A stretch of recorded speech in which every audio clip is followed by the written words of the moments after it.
این داستان یوسف و زلیخا. حضرت یوسف عزیز دردونه بواش بود و به همین دلیل کاکاش از روح سعادت انداختنش تو چاه.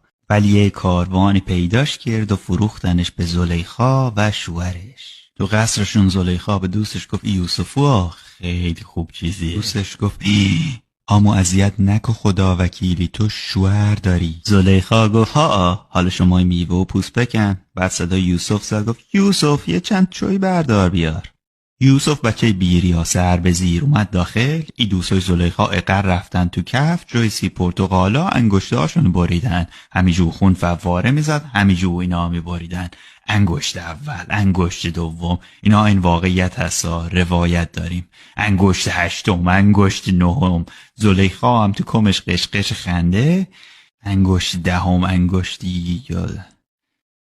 خلاصه یه روز زلیخا یوسف تنگی رو ورد، گفت بیا تو کار خوب بکنیم. یوسف گفت نه آمو شوهر دهنمون سرویس میکنی زلیخا. زلیخا گفت جون به من بگو زلیبی، بی اینجا بینم بامیه. حضرت یوسف اومد فرار بکنه که زلیخا پیرنش کشید جر خورد و همون موقع شوهر زلیخا دیدشون. پس از تشکیل دادگاهی و در فقدان جنبش میتو، زلیخا را از قصر کردن بیرون و آنجا بود که شوهر زلیخا به یوسف گفت دیگه زلیخا هم نیست.